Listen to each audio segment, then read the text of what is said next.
Nah, biasanya anak akan belajar dari anggota badan besar seperti kepala, badan, tangan, dan kaki. Jika anak sudah bisa, kita akan masuk ke perbagiannya. Misalnya, kepala terlebih dahulu. Misalnya seperti ini.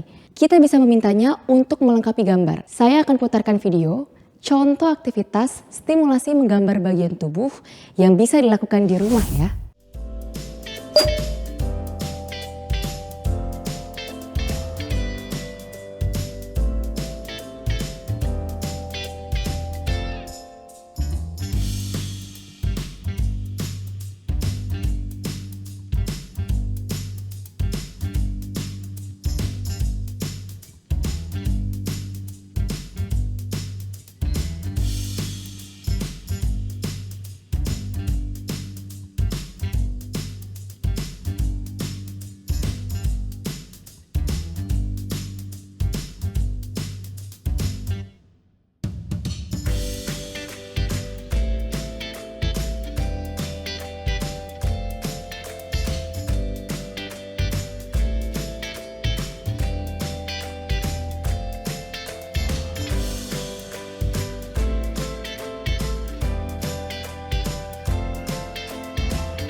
Dengan latihan seperti ini, lama-lama anak bisa ingat secara otomatis bahwa manusia pada umumnya memiliki mata, hidung, mulut, telinga, rambut. Setidaknya Pada bagian ini sudah ada 6 bagian tubuh yang bisa digambarnya. Untuk berikutnya, kita bisa menggambar pada anggota tubuh lain juga. Misalnya seperti apa tuh, Dok? Misalnya seperti jari pada tangan, kuku pada jari. Tapi memang yang paling umum adalah anak seusia ini sudah bisa menggambar dengan rambut, alis, mata, hidung, mulut, serta jari. Terkadang anak-anak juga mulai bisa menambahkan atribut untuk membedakan antar orang.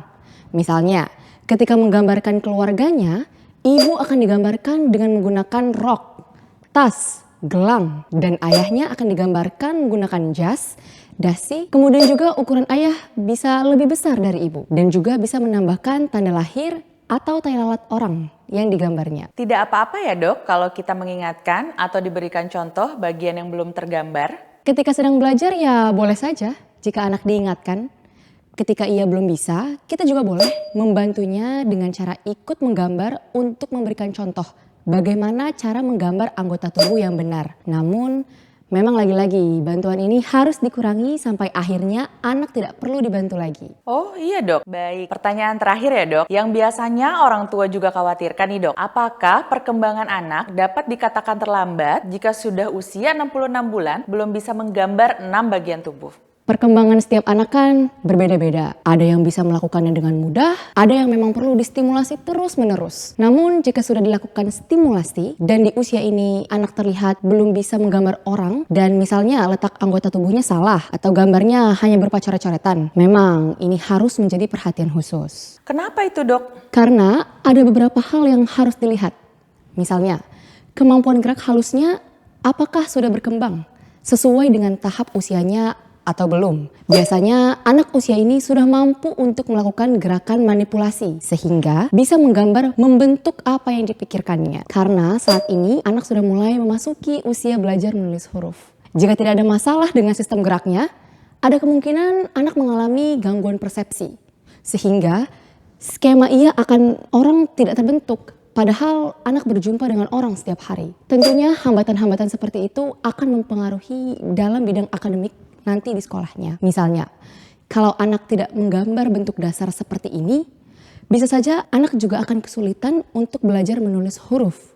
Dan juga gangguan persepsi pada anak juga akan mempengaruhi tingkat kecerdasannya. Sehingga apabila anak belum bisa menggambar orang yang benar, maka ada baiknya untuk segera berkonsultasi kepada dokter untuk pemeriksaan lebih lanjut. Oke, baiklah. Kita sudah sampai di penghujung acara nih, Dok. Terima kasih banyak ya, Dok, atas waktu dan informasi yang sudah disampaikan. Semoga yang sudah disampaikan tadi bisa bermanfaat dan berguna bagi yang mendengarkan. Sama-sama, senang sekali bisa berbagi informasi dan dapat membantu. Baik, para hadirin sekalian, kiranya itulah pembahasan mengenai tumbuh kembang gerak halus anak usia 66 bulan. Terima kasih kepada hadirin yang sudah meluangkan waktunya untuk mengikuti seminar online ini. Dan nantikan kami di seminar online yang berikutnya, karena tentunya kami akan hadir lagi untuk membahas perkembangan anak dengan tema lain yang tidak kalah menarik. Kalau begitu, saya dan dokter pamit undur diri. Sampai jumpa.